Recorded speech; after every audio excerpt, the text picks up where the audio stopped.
राष्ट्रीय मुक्त विश्वविद्यालय और भारतीय शिक्षण मंडल के संयुक्त तत्वावधान में आयोजित यह त्रिदिवसीय भारत बौद्ध संगोष्ठी के अवसर पर आज के इस द्वितीय सत्र में उपस्थित मंच पर विराजमान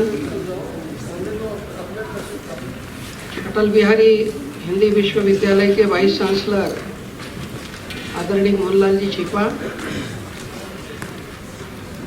AICTE के चेयरमैन आदरणीय अनिल जी सहस्त्रबुद्धे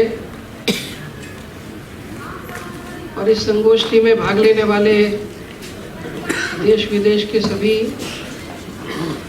विदेशी तथा विद्वत वर्ग,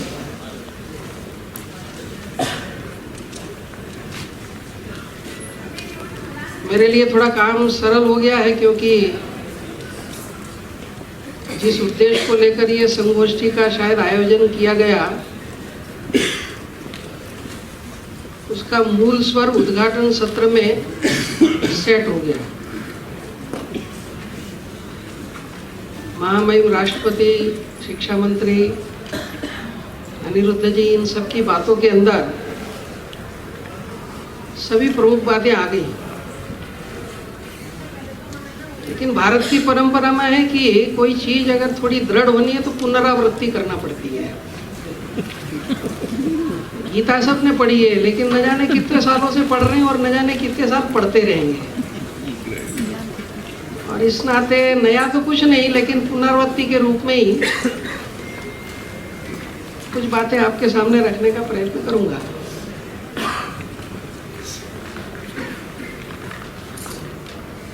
इस संगोष्ठी को हिंदी में भारत बोध कहा है और अंग्रेजी में आइडिया ऑफ भारत कहा है। भारत में ऐसा कहते हैं कि बोध और आइडिया दोनों एक चीज नहीं है। बोध कुछ गहरा है। बोध का संबंध अनुभूति के साथ है। जब कोई चीज अनुभूति में बदलती है तो आदमी खाली मुंह से नहीं बोलता है, उसके दैनिक व्यवहार से लेकर उसके सपने तक वो बातें घूमती रहती है, पूरे व्यक्तित्व को बदल देता है। और इस नाते से ये जो भारत बोध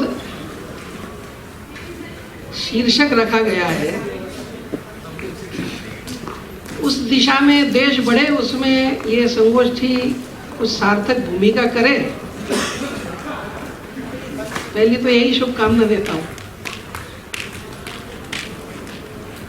दूसरी बात, ये जो सत्र है इसका नाम अरणि मंथन सत्र रखा है।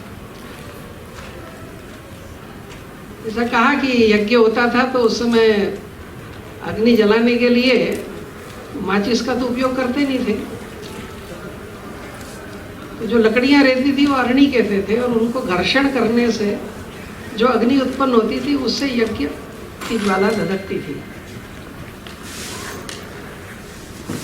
दो चीजों का घर्षण होना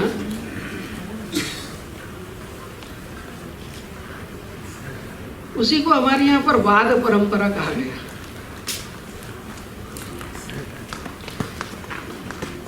एक पूर्व पक्ष होता है, उत्तर पक्ष होता है, चर्चाएं चलती हैं, कुछ निष्कर्ष निकलते हैं, फिर प्रश्न खड़े होते हैं और चिंतन की प्रक्रिया आगे बढ़ती है, किसी निष्कर्ष पर पहुंचती है।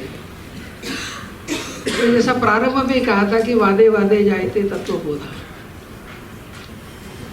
लेकिन हमारे पूर्वजों ने कहा कि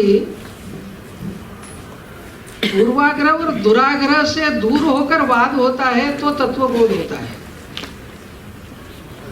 लेकिन मैंने कुछ निष्कर्ष निश्चित ही कर लिए हैं, उसको लेकर वाद होता है, तो फिर दूसरा वाक्य कहा कि वादे वादे जायते कंठ शोषा, गला सूखता खाली उससे, उसमें से लाभ कुछ नहीं होता।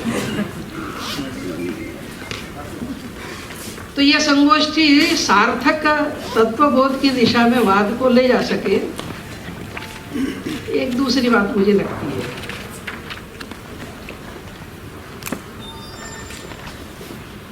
अब इस संगोष्ठी का जो फलक है वो तो बहुत बड़ा है। जितने विषय इसमें दिए हैं, सर्व विद्या समुत्कर्ष, धर्म संस्कृति, ज्ञान विज्ञान सहितम, कला दृष्टि, विश्व दृष्टि, और उसमें भी अनेक उपविभाग।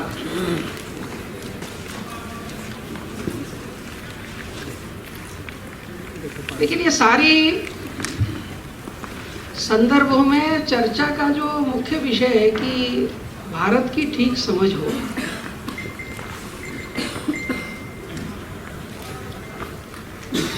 और इसका जब हम विचार करते हैं तो आज का जो भारत है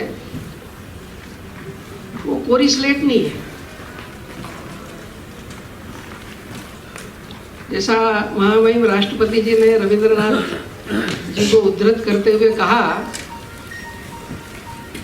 कि ये संस्कृति का प्रवाह कहाँ से चला है, कब से चला है, कुछ पता नहीं है।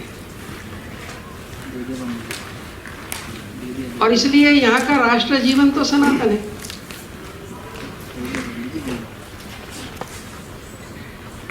और इसलिए उस हजारों साल की यात्रा में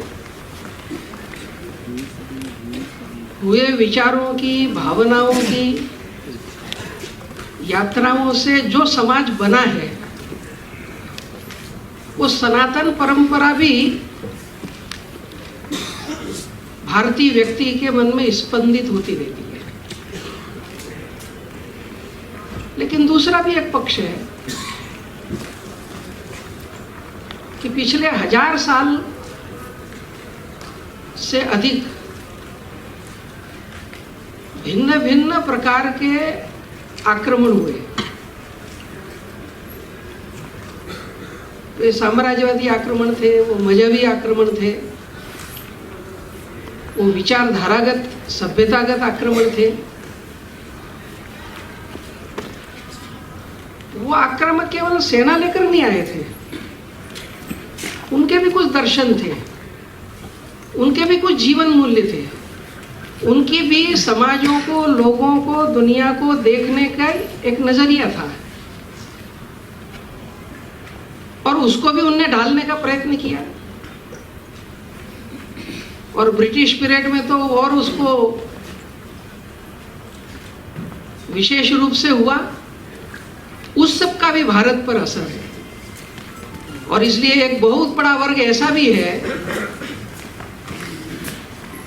जिनका मन और मस्तिष्क उन भाव भावनाओं से भी स्पंदित होता रहता है।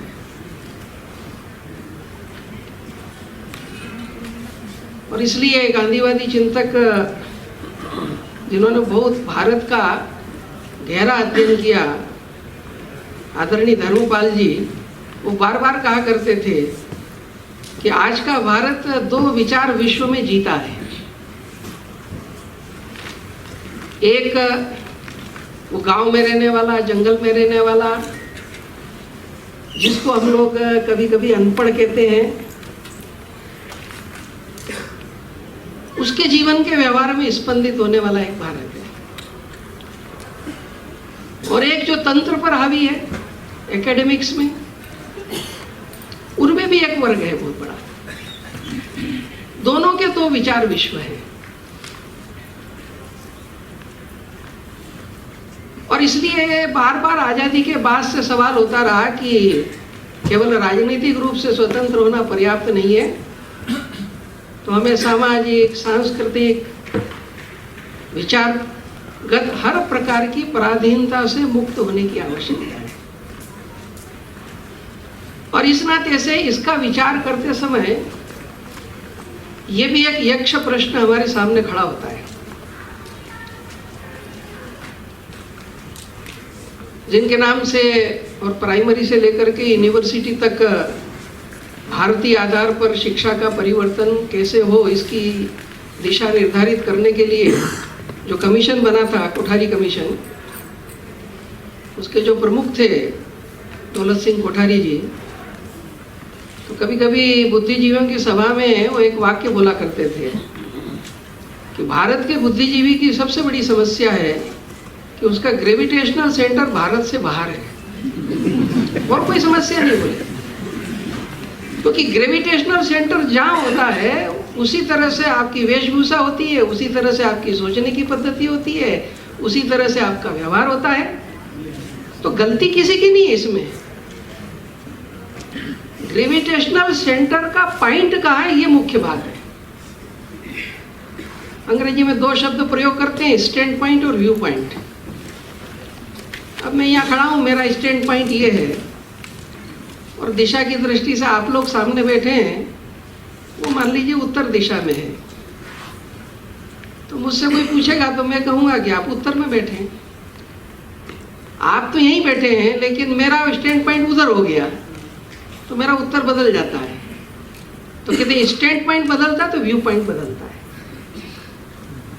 मैं समझता हूँ कि इस कार्य जो संगोष्ठी हो रही है, ये स्टैंड पॉइंट भारत के अपने आधार पर खड़ा हो, उसमें से व्यू पॉइंट अपने आप बदलेगा।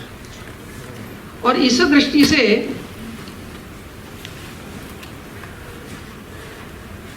कुछ बातों पर विचार करने की जरूरत है।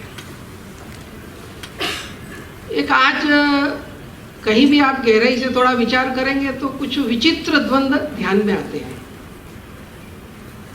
भारत की सनातन धारा कुछ कहती है, और हम जो पढ़ रहे हैं या हमको पढ़ाया जा रहा है या जो व्याख्याएं की है यूरोपीय या मार्क्स प्रभावित इंटेलेक्चुअल्स ने, वो कुछ अलग कहती है।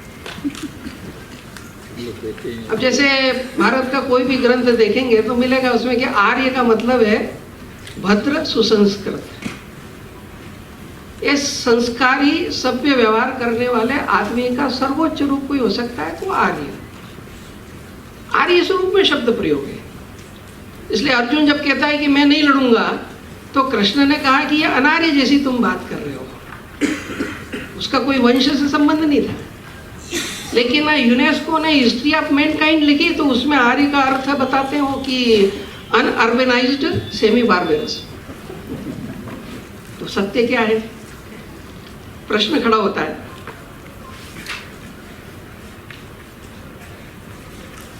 हमारे सारे ग्रंथ हम देखेंगे तो अथर्ववेद में, ऋग्वेद में लेकर के और एक राष्ट्र के रूप में इस जीवन का वर्णन मिलता है। यहाँ का माता भूमि पुत्रोहम पृथिव्या, या ऋग्वेद में कहा यस्य मे हिमवंतो महित्वा यस्य समुद्रम रसया स आहु यस्य मे प्रदिशो यस्य बाहु कस्मै देवाय हविषा विधेम। तो हमारे ग्रंथ पढ़ेंगे तो लगता है कि एक सनातन प्राचीन राष्ट्र है, लेकिन हिंदुस्तान आजाद होने के बाद आकाशवाणी पे, आजकल तो बंद हो गया, लेकिन बहुत वर्षों तक फिराक गोरखपुरी का एक शेर दिन में कई बार गूंजता रहता था, सरजमीन है हिंद पर अक़वाम आलम के फिराक, काफिले आते गए और हिंदुस्तान बसता गया। तो सत्य क्या है?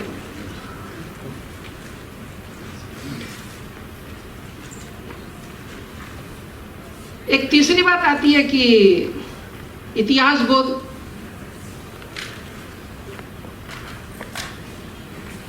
(1852) के अंदर ग्रीक स्कॉलर एडवर्ड पोकाक ने किताब लिखी इंडिया इन ग्रीस।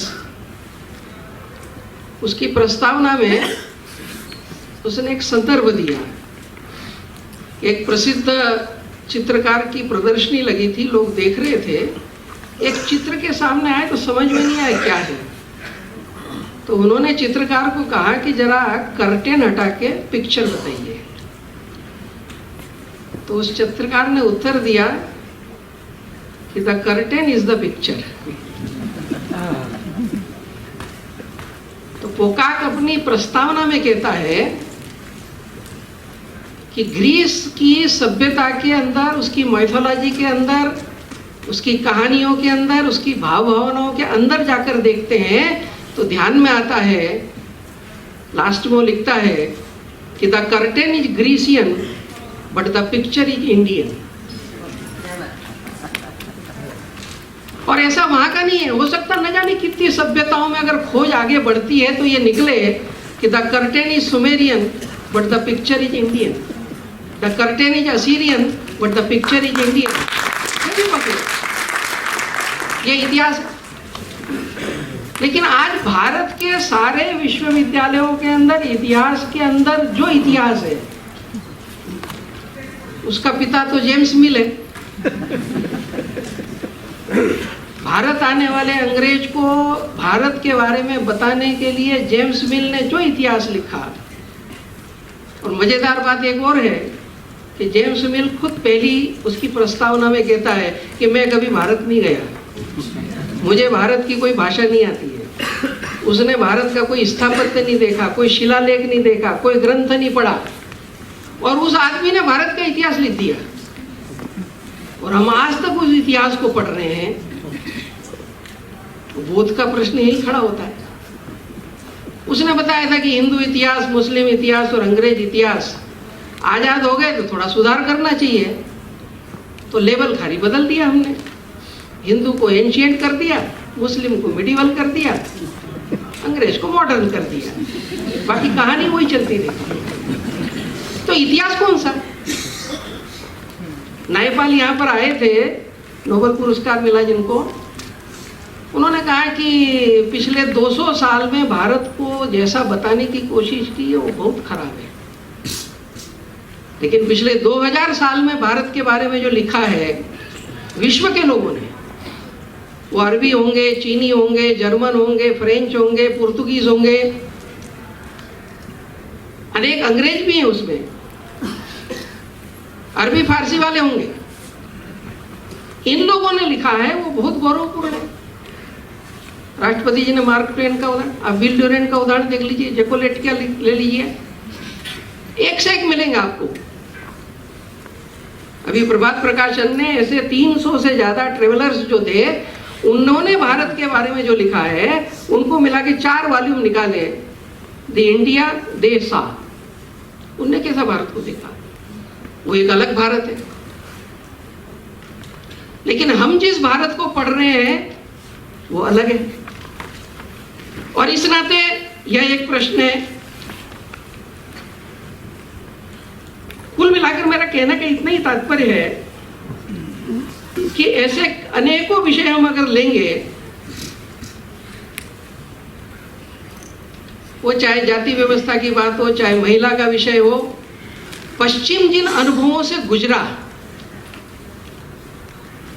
वही अपने अनुभव यहां आरोपित करते हुए यहां के समाज को, इतिहास को देखने की उनने कोशिश की, उसी ढंग से हमको समझाया। और इस नाते से जो आज का सबसे बड़ा यक्ष प्रश्न है भारत बोध की दिशा के अंदर, कि ये जो सत्य भारत का बोध उत्पन्न करने वाला धरातल है, उस धरातल के ऊपर आज की पीढ़ी और आने वाली पीढ़ी कैसे खड़ी हो, और उस दृष्टि से केवल भावना के आधार पर नहीं तो तथ्यों के आधार पर, निष्कर्षों के आधार पर इसका एक विश्लेषण करके आने वाले समय में कोई ना कोई एक मार्ग बनाने की आवश्यकता है। और इसकी दृष्टि से जब हम विचार करते हैं तो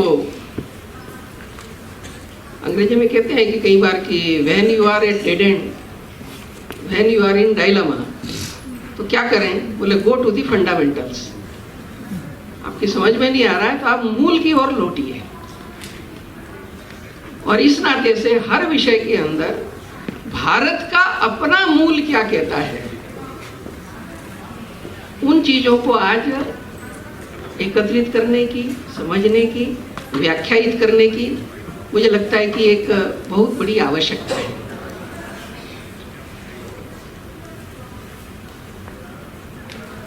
पश्चिम का एक विश्व दृष्टि और उस आधार पर वहां की सामाजिक आर्थिक रचनाएं और दुनिया के साथ उनका व्यवहार, ये हुआ है। भारत की भी एक अपनी विश्व दृष्टि, उसके आधार पर सामाजिक आर्थिक रचनाएं और विश्व के साथ व्यवहार, ये हुआ है। ये दोनों के अंतर को थोड़ा समझना पड़ेगा, क्योंकि हर चीज के मूल के अंदर कहीं ना कहीं मनोवृत्तियां रहती हैं और उसके पीछे एक दर्शन रहता है। पश्चिम का दर्शन सेमेटिक मजों के चिंतन से जो चला वो द्वैत से चला। दो सत्ताएं हैं, एक गॉड और एक सैटन, अल्लाह और शैतान, और इन दोनों में सतत संघर्ष है। कोई पॉइंट ऐसा नहीं है जहां ये दोनों मिल जाएंगे। इसलिए द्वैत और संघर्ष ये यहां की मूल मनोवृत्ति है। यही मूल मनोवृत्ति द्वंद्व के रूप में आगे जाती है तो अलग अलग चिंतक उसको अलग अलग फील्ड के अंदर व्याख्यायित करते हैं। जॉन लॉक ने उसको राजनीति शास्त्र में किया, तो डार्विन ने उसको जीव शास्त्र में किया, तो एडम स्मिथ ने उसको अर्थशास्त्र में किया, कार्ल मार्क्स ने उसको समाज के अंदर लागू किया।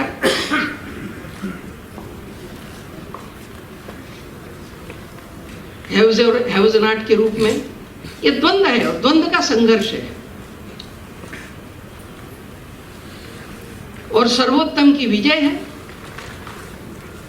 और इस आधार पर जो सामाजिक रचनाएं बनी, जो आर्थिक रचनाएं बनी, उनके केंद्र बिंदु वो बन गए। इसलिए पश्चिम का अर्थशास्त्र बना तो एडम स्मिथ वगैरह कहते थे उस समय कि आने वाले 100 साल तक लोभ और लालच को ही अपना भगवान मान लेना चाहिए, क्योंकि यही वह मार्ग है जिससे गरीबी के बोगदे से हम बाहर निकल सकते हैं। साइंस में आए तो मैटर और माइंड इनका कोई संबंध नहीं है।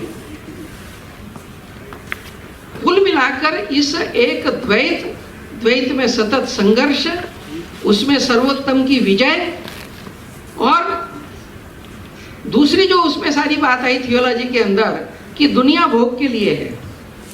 ओल्ड टेस्टामेंट की जो पहली कथा है आदमी की उत्पत्ति की, 7 दिन में दुनिया बनी, तो 5 दिन में दुनिया बना के छठे दिन भगवान ने कहा कि मनुष्य और पुरुष और स्त्री को बनाया और उनको कहा कि ये दुनिया तेरे भोग के लिए है। और तब से सारी दुनिया मेरे भोग के लिए है। तो जो हम एक शास्त्र देखते हैं कि इच्छाओं को अधिकाधिक बढ़ाना, उत्पादन को अधिकाधिक बढ़ाना, भोग को अधिकाधिक करना, और उसके कारण जो एक इम्बैलेंस आज चारों तरफ दिखाई देता है, वो एक थियोलॉजी है।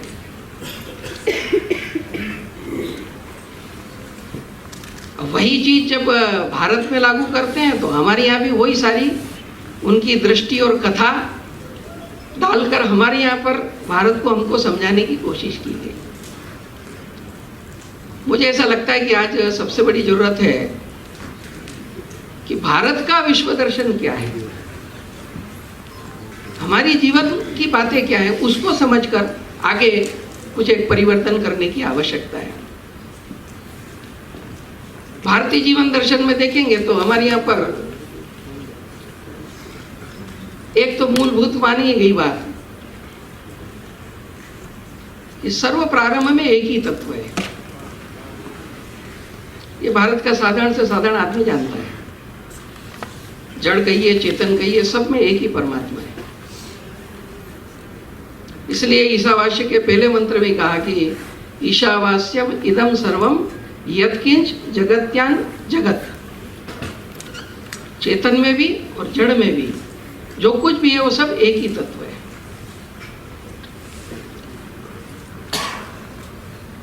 तो हमारे यहाँ द्वैत भी माना है, त्रैत भी माना है और नानात्व भी माना है।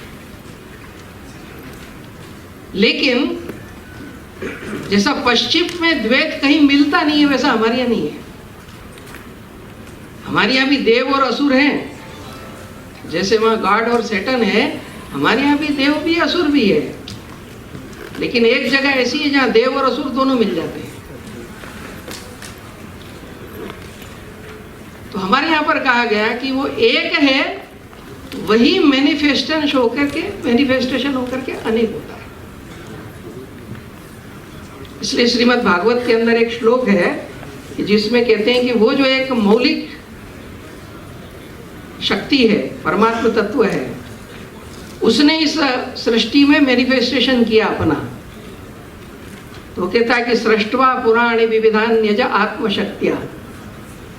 अपनी आत्मशक्ति से ये विविध सृष्टि की रचना की।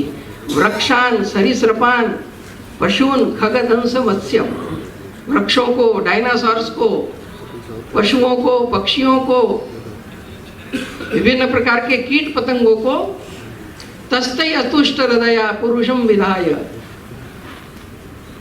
उससे उसको संतुष्टि नहीं, तब उसने मनुष्य को बनाया, जिसमें यह विशेषता थी कि वह स्वयं वह बन सकता है जिससे ये सब निकला है। तो दूसरी चीज हमारे यहाँ पर यह कही कि एक ही अनेक हुआ है, इसलिए एकम सद विप्रा बहुधा वदंती आया। और ये तो बेसिक बातें जब आ गई, तब इसके आधार पर आया कि फिर दुनिया के अंदर विविधता है, इनके मध्य का संबंध कैसा होगा। अगर एक है तो कभी संघर्ष भी होता है, तो वो अव्यवहारिक है।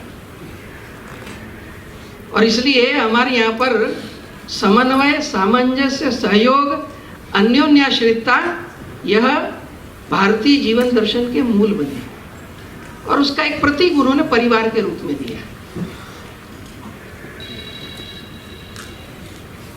परिवार इकाई के रूप में। और इसलिए परिवार भारत में फंडामेंटल है। मनुष्य का अपना परिवार है, कुल भी एक परिवार है, गांव भी एक परिवार है, जनपद भी एक परिवार है, देश भी एक परिवार है, और आगे वसुधैव कुटुंबकम वो भी एक परिवार है। इसलिए नाम भी विचित्र अपने यहाँ पर चले, मजाक में लग सकता है लोगों को, लेकिन भारत में गांवों के अंदर बिल्ली को मौसी कहते हैं। भगवान जाने कब मौसी बनी थी, लेकिन मौसी शब्द ये कोई पारिवारिक संज्ञा है। तो जो प्राणी जगत है उसके साथ रिलेशन की कोई बात है। चंदा मामा है, पारिवारिक रिलेशन है। गाय माता है, तुलसी माता है, नदियां माता है, एक पारिवारिक संबंध है। तो ये जो एकात्म बोध की हम चर्चाएं करते हैं, उस एकात्म बोध को व्यवहार में लाने के लिए अपनी सामाजिक रचनाओं के अंदर उन्होंने एक ये संकल्पना दी। और इन आधारों पर फिर एक विषय रखा कि व्यक्ति सहित सारे समाज को उन्नत होते होते चरम सीमा तक जाना चाहिए। और इसलिए एक सीमा रेखा उन्होंने रखी कि नर है ये नारायण बनना चाहिए, इतना व्यापक होना चाहिए। इसलिए आदमी की संवेदना का दायरा जितना व्यापक होगा वो ईश्वरत्व के उतना ही निकट है। इसकी व्यवस्थाएं बनी, उस दिशा में मानव समाज आगे बढ़ सके, और उसकी जो मनोवृत्तियां हैं जो पीछे खींचती है, उस नाते विधि निषेध बने, इसलिए धर्म की संकल्पना आई। और व्यवहार करते करते संस्कृति की विशेषताएं बनी, परंपराएं बनी, और वो सामान्य जीवन में झलकती है। मुझे लगता है कि इन आधारों पर बना हुआ जो समाज है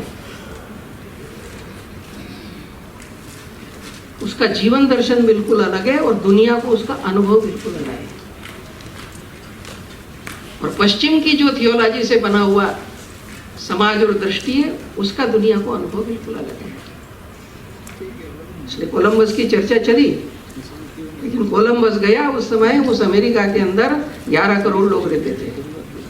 300 साल के अंदर अंदर पशुओं को काटते हैं ऐसा चंद लाख लोग रह गए, बाकी सब मार दिए गए। आज हम सभ्य कहते हैं, लेकिन इतिहास ही है।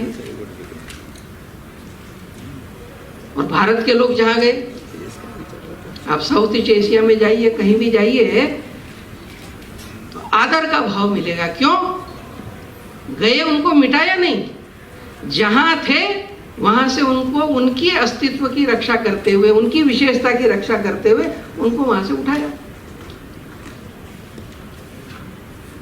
क्योंकि हमारे लोगों ने इस बात को माना कि हर एक का अस्तित्व रहना चाहिए, हर एक की अस्मिता भी रहनी चाहिए, इजनेस चाहिए, एमनेस चाहिए।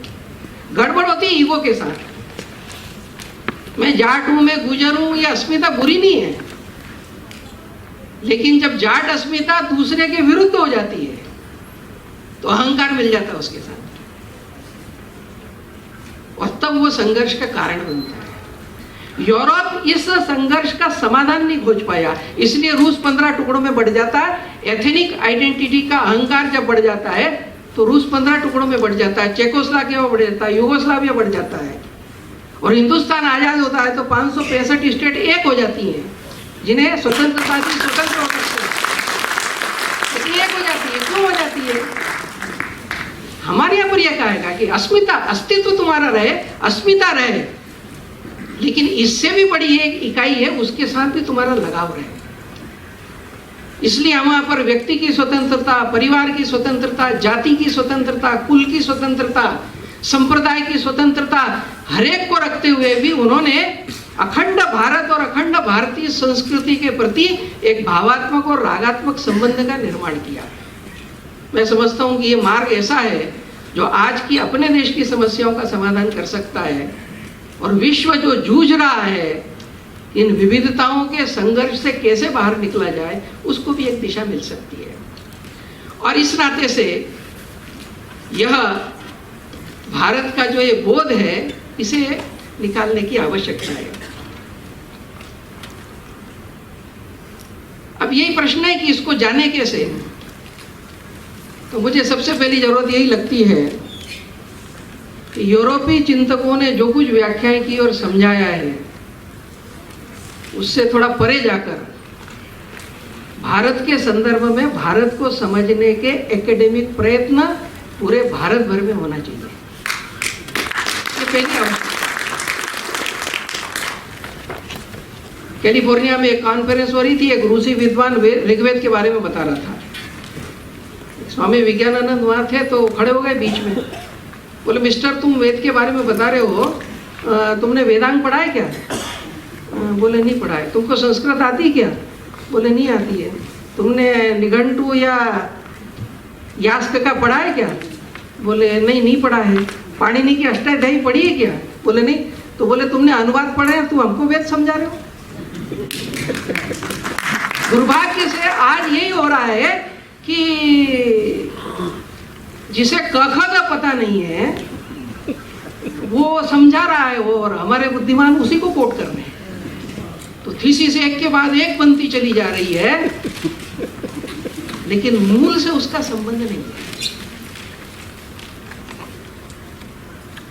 अब पुराने लोग तो जैसे मार्क ट्वेन का वर्णन किया, विल ड्यूरेंट का, कितने लोग हैं जो इस तरह का वर्णन करते हैं भारत के गौरव का। लेकिन पहली आवश्यकता मुझे लगता है कि इन संदर्भों को देखने की आवश्यकता है। दूसरा एक भारत को समझने का तरीका है, ये जो जीवन दर्शन है, यह आज भी टूटा फूटा स्पंदित हो रहा है। इस दर्शन को समझने की, उसे लेखाबद्ध करने की, उसे विभिन्न संगोष्ठियों में, बाकी सब में सामने लाने की आवश्यकता है। जिन्हें हम अनपढ़ कहते हैं, जिन्हें हम गंवार कहते हैं, जिन्हें हम मूर्ख कहते हैं, ऐसा जहां मानते हैं, वहां भी ये भारतीय दर्शन व्यावहारिक झलक रहा है। छोटे छोटे भारतीय समाज जीवन के कुछ प्रसंगों को आप खोजिए। अपनी एक सामान्य परंपराएं थी कि भाई एक तत्व सब में है तो व्यवहार में आना चाहिए, और इसलिए भारत के एक कोने से दूसरे कोने तक हर घर में पद्धति थी कि भोजन बनता था तो पहली रोटी गाय के लिए। प्रोग्रेसिव हो गए तो हमने छोड़ दिया उसको, अपने बच्चे को छोड़कर गाय की रोटी पहले। भोजन हो गया, बन गया, तो दरवाजे के बाहर आकर पहले परंपरा थी हर गृहस्थ के लिए कि आजू बाजू देखे कोई अनजान आदमी तो नहीं है जो भूखा है। एक परंपरा थी हर घर में, और पानी का एक पात्र टांगते थे कि कोई पंछी प्यासा हो तो उसको पानी मिलना चाहिए। सारे हिंदुस्तान में था। आज तो हम ज्यादा विद्वान हो गए तो आदमी को भी 10 रुपए की बोतल लेना पड़ती है। हर घर के बाहर एक हौज बनाते थे कि कोई पशु घूम रहा होगा, मेरा पशु नहीं किसी का भी घूम रहा होगा, तो उसको पानी मिलना चाहिए। वर्णन करने को तो ठीक है, मानव एकता होनी चाहिए, संवेदना कहाँ है? ये संवेदना जो पक्षी के साथ, पशु के साथ व्यवहार होती थी। भवानी प्रसाद मिश्रा के लड़के अनुपम मिश्रा ने एक किताब लिखी, सफेद माथे का समाज। उसमें उन्होंने कहा कि गांव के अंदर गोचर की जमीन होती थी,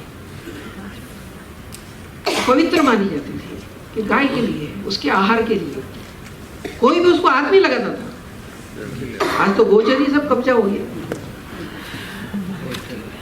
इतना ही नहीं तो पशु जब चर के जंगल से आता था तो गांव में एक जगह रहती थी उसके रेस्ट के लिए, आराम के लिए एक व्यवस्था थी। अपने यहाँ के तालाब होते थे तो एक साल में त्योहार करते थे जब सारा गांव उत्सव के रूप में जाता था और उसकी मिट्टी निकाल करके उसको गहरा करता था। तो अनुपम मिश्रा कहते थे कि कई बार लोग कहते हैं कि तालाब इसलिए बंद हो गए क्योंकि उसमें गाद जमा हो गई, मिट्टी जमा होती है, बोले गाद जमा हो गई। तो अनुपम मिश्रा कहते थे कि गाद तालाब में नहीं, ये सफेद पोष आदमी के दिमाग में जमा हो गई। हम ऐसा समझते हैं कि इनको कुछ समझता ही नहीं है। अनुपम मिश्रा ने राजस्थान की रजत बूंदे लिखी। उन्होंने कहा दुनिया के जितने डेजर्ट हैं, अरबस्तान का हो, अफ्रीका का हो, सबसे कम वर्षा जैसलमेर के डेजर्ट में होती है, राजस्थान के। जिस जगह दुनिया की सबसे कम वर्षा होती है वह सदियों तक इंटरनेशनल व्यापार का सेंटर बना रहा है, शहर बसा वहां। पानी की व्यवस्था कैसे की उन्होंने? उस व्यवस्था का जो वर्णन किया तो ध्यान में आता है कि उस समाज ने जल के साथ जीना सीख लिया।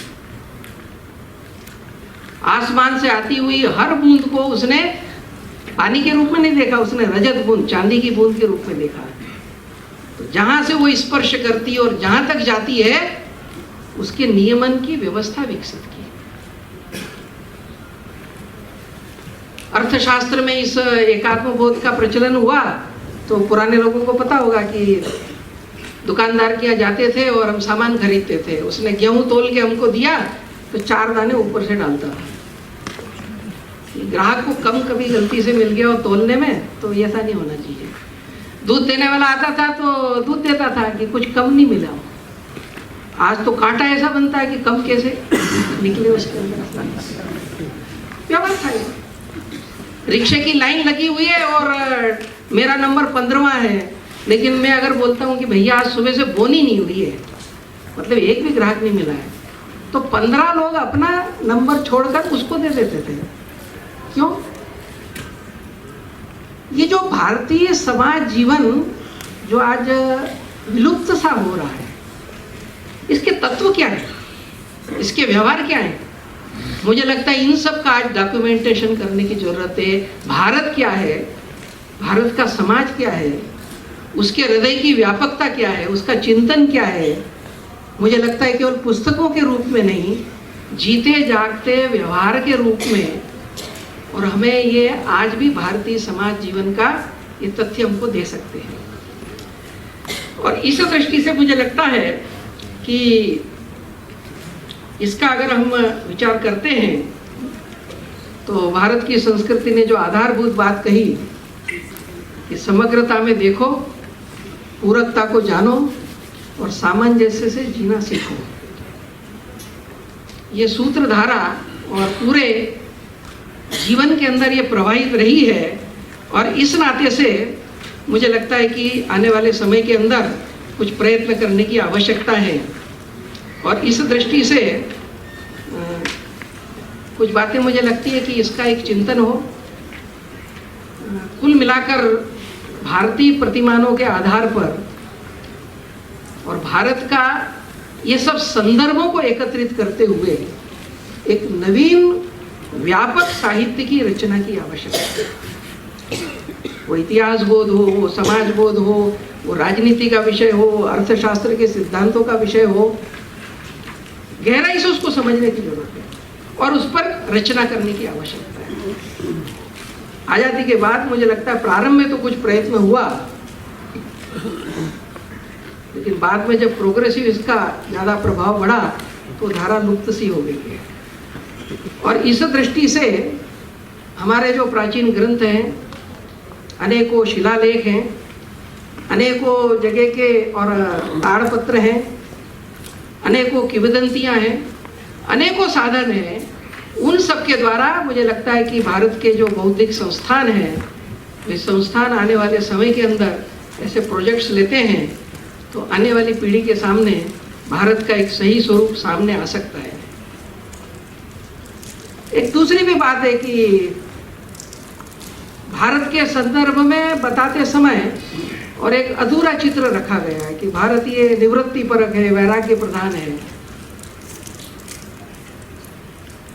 तो ये जो दोनों पक्ष हैं इसके संदर्भ में भी और बहुत व्यापक जानकारियां और हमारे जैसे विराट वांग्मय के अंदर छुपी हुई है। भारत में दो शब्द हमेशा प्रयोग होते रहे। ईशावास्य उपनिषद में विद्या अविद्या, मांडुक्य उपनिषद में देखेंगे तो परा अपरा, मुंडक उपनिषद में परा अपरा, गीता में कहेंगे तो क्षर क्षेत्र क्षेत्रज्ञ। ईशावास्य के अंदर संभूति असंभूति। शंकराचार्य ने वस्तुतंत्र पुरुष तंत्र। आज की भाषा में कहना हो तो उसको आप अपरा के अंदर विज्ञान से लेकर ह्यूमैनिटीज सब आ जाएंगी और परा के अंदर जिस तत्व ज्ञान के द्वारा और उस एकत्व की अनुभूति पर बढ़ते हैं वह सारा विषय आ जाएगा। और इस नाते से यह दोनों प्रकार की जो धाराएं हैं और इनका जो साहित्य है इस संबंध में सृजन की जरूरत है। पीसी राय ने 1902 के अंदर हिंदू केमिस्ट्री लिखी। आज 100 साल से ऊपर हो गया पर उसके आगे विषय नहीं बढ़ा। जैसी बोस ने जब जीवन की एकता का रॉयल सोसाइटी के अंदर भाषण दिया और अंत में जब उन्होंने और जड़ और चेतन में कैसे एक ही सत्ता है इसको प्रयोगों से सिद्ध किया और बड़ी तालियां बजी, तब उनका अंतिम भाषण में वाक्य था कि इन वैज्ञानिक प्रयोगों के परिणामों को जब मैंने देखा और तब मुझे मेरे महान पूर्वजों के उस संदेश को जो आज से 3000 साल पहले गंगा के सुरम्य तट पर उन्होंने दिया था कि सतत परिवर्तनशील ब्रह्मांड के विभिन्न नाम रूपों में एक ही तत्व प्रवहमान है, मैं उस दिन कुछ कुछ समझ पाया। उन जैसी बोस ने एक पुस्तक की प्रस्तावना में लिखा कि ये पुस्तक मैं समर्पित करता हूँ किनको, तो उन्होंने कहा टू माई कंट्रीमैन, मेरे देश के लोगों के लिए, to my countryman who yet to claim the intellectual heritage of their ancestors. बहुत लोगों ने अपेक्षा की थी कि विरासत है पर हम दावा तो प्रस्तुत करें हमारी विरासत है, गौरव के साथ स्वीकार तो करें। यह सबसे बड़ा एक यक्ष प्रश्न है और इस दृष्टि से सोचने की जरूरत है। एक तीसरी भी एक बात है कि 1000 साल लड़ते लड़ते देश का समाज डिफेंसिव मेंटेलिटी का हो गया, क्योंकि आक्रमण तो 2000 साल से चल रहे हैं। आक्रमणकारी बदलते गए, कभी यूनानी आए, कभी ग्रीक आए, कभी कुषाण आए, कभी शक आए, कभी घूण आए, कभी मंगोल आए, तातार आए, पठान आए, डच आए, अंग्रेज आए, बदलते गए। लड़ने वाला समाज एक ही रहा, लड़ते लड़ते लड़ते लड़ते डिफेंसिव हो गया, जैसे कछुआ समेट लेता है। तो तरह तरह की विकृतियां आ गई और शने शने डिफेंसिव होते होते पराजयों में आनंद आने लगा, सहज होने लगा, प्रार्थनाएं बदल गई। यानी भक्ति के ऊपर मेरा कुछ नहीं कहना, लेकिन मजाक में मैं कहता हूँ कई बार कि एक प्रार्थना चलती है अपनी, जय जगदीश हरे, उसमें एक लाइन आती है कि मैं मूर्ख खल कामी पाप हरो देवा। मैं कहता हूँ भाई भगवान परम पवित्र है, इसमें कोई तोहमत नहीं है, पर यह सिद्ध करने के लिए मैं मूर्ख हूँ, मैं कामी हूँ, मैं खल हूँ कहना जरूरी क्या? अपने एक श्लोक चलता है, पापो हम पाप कर्मा हम पापात्मा पाप संभवा। ये तो ईसाई ने कहा था कि आदिम सिन किया था आदम और हव्वा ने, एडम और ईव ने जो सिन किया उसके परिमार्जन के लिए उसको दुनिया में आना पड़ा। ये उनकी प्राप्त की संतान वो कहते हैं। ऐसे समय में मुझे लगता है गो टू दी फंडामेंटल। अब वैदिक कार्यकाल को देखिए, कोई गीत उसमें रोने गाने का नहीं है, पुरुषार्थ का, पराक्रम का, अध्यात्म और भौतिकता के समस्त भोगों को करने का, विजय प्राप्त करने का, किसी को विनाश करने का नहीं, लेकिन विजय प्राप्त करते हुए उसको भी उस स्थिति में लाना, उसकी नाते से आपको इसी तरह की प्रार्थनाएं मिलेगी। षड्वंतु विश्वे अमृतस्य पुत्रा ममई वांशो जीवलोके जीवभूता सनातना, ये हमारी अवधारणा है। लेकिन धीरे धीरे धीरे धीरे हम डिफेंसिव हो गए। इसलिए पीएन धर ने एक पुस्तक लिखी थी, Indira Gandhi emergency and the Indian democracy. एक प्रसंग का उसने उल्लेख किया जिसके साक्षी थे वो।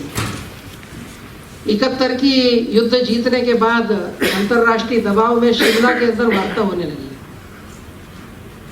तो पीएन धर कहते हैं कि वार्ता की टेबल पर भुट्टो और अजीज अहमद ने बात को इस चतुराई के साथ घुमाया कि वार्ता की टेबल पर भारतीय पक्ष दल जो था, पक्ष, वो सुरक्षात्मक उसमें आ गया। और वार्ता देखकर ऐसा लगता था कि भारतीय पक्ष ने युद्ध जीता नहीं है, हारा है। फिर आगे वो कहता है कि इसके पीछे की मानसिकता और इसका कारण क्या है, मैं इसका विश्लेषण करने लगा। तो पहली बात तो ये हो सकती है कि शायद इंदिरा गांधी को ये लगा कि हमने युद्ध जीता है तो जीते हुए पक्ष को विनम्र रहना चाहिए, और इसने इस सारे एटीट्यूड को प्रभावित किया। अथवा अगली बात वो कहता है, पिछले 1000 साल से हमारी सहज मानसिकता कि हम पराजयों के साथ कुछ ज़्यादा ही सहज रहते हैं। ये जो एक पुरुषार्थ और पराक्रम करने की, योगी अरविंद कहा करते थे कि केवल कल्चरल डिफेंस से काम नहीं चलेगा,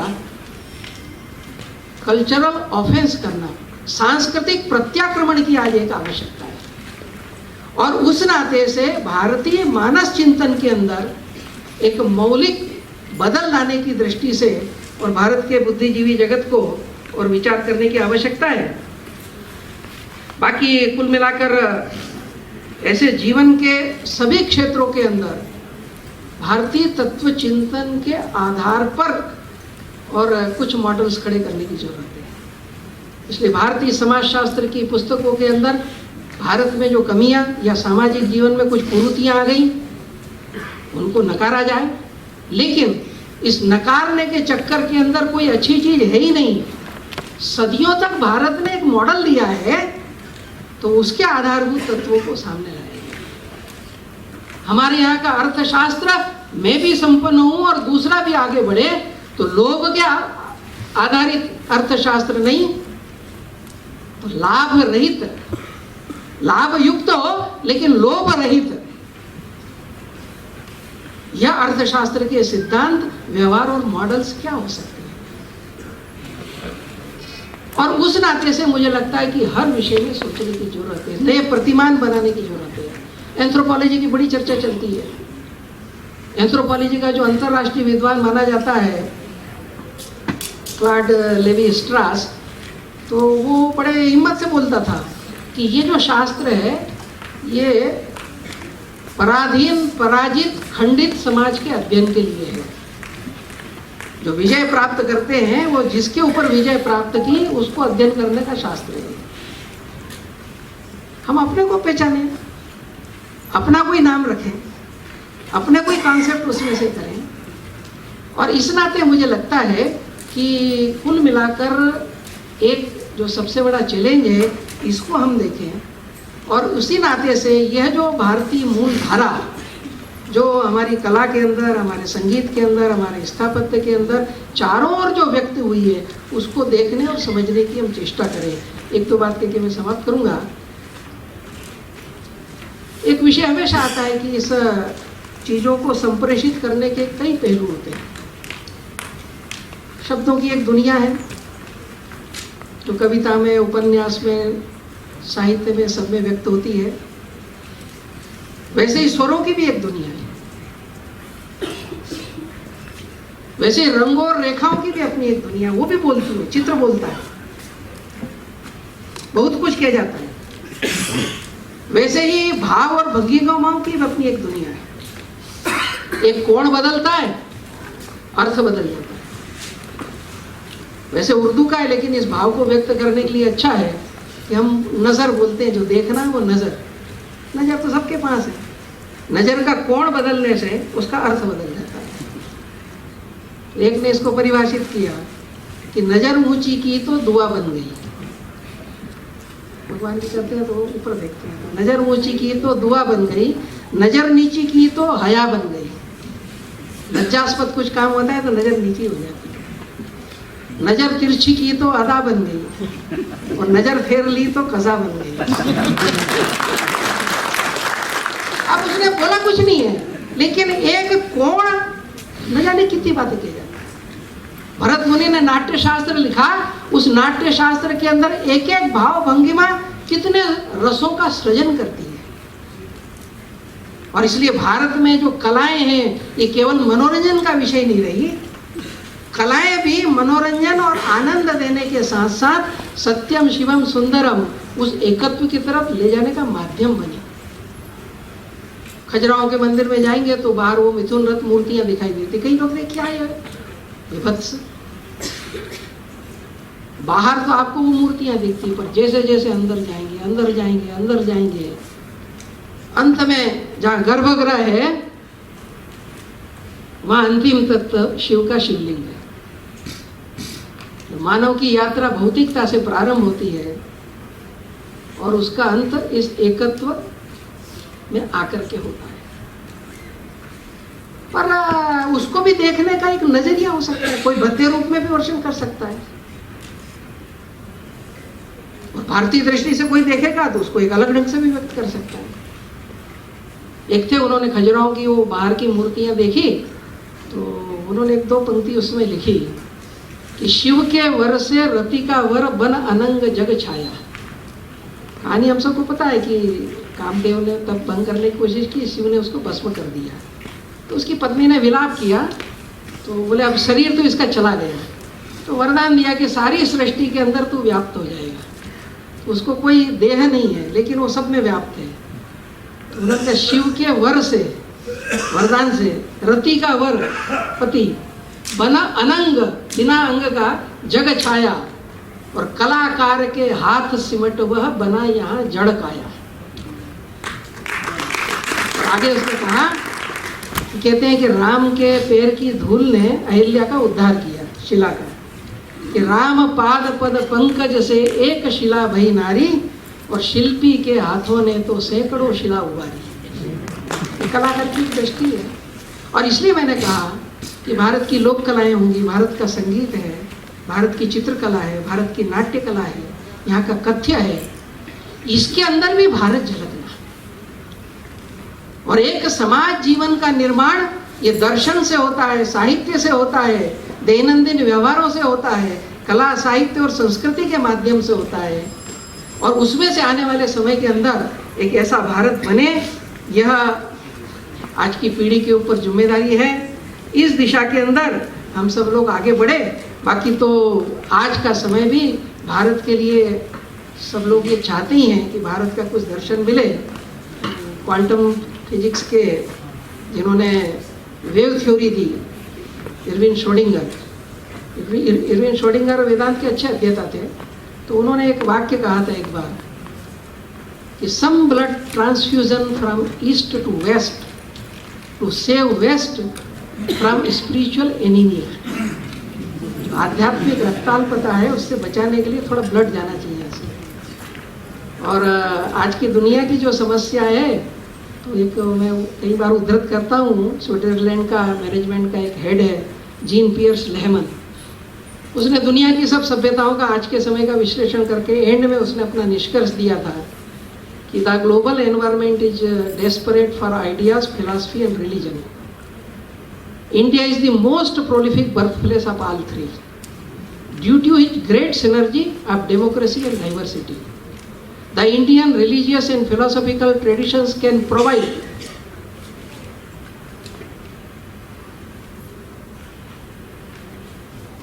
a moral order, spirituality, and an ethical compass which the world desperately needs. और अंत में वो कहता है 21st century better become the century inspired by the virtues of Indian polytheism. और अगर ऐसा हम नहीं करते हैं तो else we are headed for disaster. और इस नाते जिनकी जन्म शताब्दी इसमें मनाई जा रही है, जैसे दीनदयाल जी का एक वाक्य और स्वामी जी का एक वाक्य कहते हुए मैं समाप्त करता हूँ। इसलिए विवेकानंद ने आने वाले समय में एक अपेक्षा व्यक्त की थी कि एक नया भारत खड़ा हो, और काव्यात्मक वर्णन किया कि एक नया भारत खड़ा हो, मोची के मकान से, भजवे की भाड़ से, झोंपड़ी से, महल से, वन से, पहाड़ से, गांव से, शहर से, जंगल से, हर तरफ से, खेत से, खलियान से, कल कारखानों से, हर तरफ से एक नया भारत खड़ा हो।